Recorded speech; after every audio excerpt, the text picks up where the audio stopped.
Hello students, this is VLearn and today our topic is Rutherford gold foil experiment. It is also known as alpha ray scattering experiment. It is also known as planetary model. Rutherford is known as father of nuclear physics. Rutherford is the discoverer of nucleus. और हम जानेंगे कि अगर Rutherford ने अपने experiment में बहुत ही thick gold foil लिया होता तो क्या होता। अगर रदरफोर्ड ने अल्फा पार्टिकल्स की जगह पर नेगेटिवली चार्ज पार्टिकल से बॉम्बार्डिंग की होती तो क्या होता। So let's begin.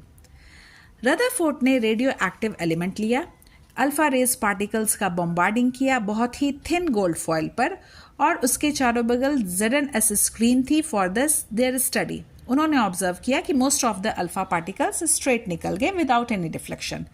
कुछ पार्टिकल्स में बहुत ही स्मॉल डिफ्लेक्शन आया और बहुत ही कम means very rare very small fraction of that alpha particles rebound किया। अल्फा पार्टिकल्स क्या होते हैं? हीलियम न्यूक्लियस होते हैं जिसमें 2 प्रोटॉन और 2 न्यूट्रॉन्स होते हैं।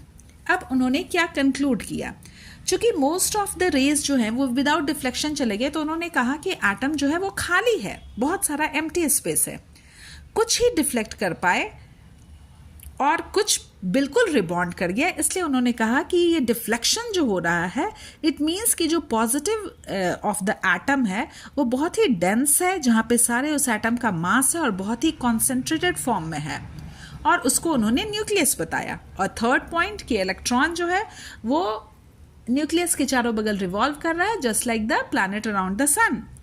उन्होंने कंक्लूड किया डायमीटर ऑफ न्यूक्लियस 10⁻⁻15 मीटर और डायमीटर ऑफ एटम 10⁻⁻10 मीटर। इस तरह से बोला कि न्यूक्लियस बहुत ही स्मॉल है एटम से।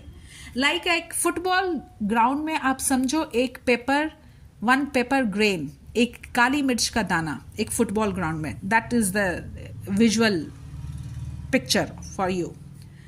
अब एक क्वेश्चन आते हैं न्यू एनसीईआरटी बुक में, अगर गोल्ड फॉयल बहुत ही थिक होती तो क्या होता। इनका जो बहुत सारा अल्फा पार्टिकल्स बहुत सारे न्यूक्लियाई को हिट करते तो उनका स्कैटरिंग जो पैटर्न होता बहुत कंफ्यूजिंग होता और एक क्लियर स्ट्रक्चर ऑफ एटम नहीं पता चल पाता।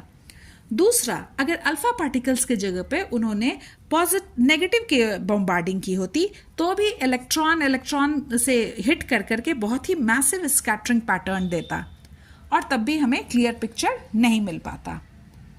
इस तरह से 2 इंपॉर्टेंट न्यू एनसीईआरटी बुक के क्वेश्चन को भी मैंने सॉल्व करके आपको बताया है। आप इसको प्लीज देखो, it will be very helpful for you. Thank you.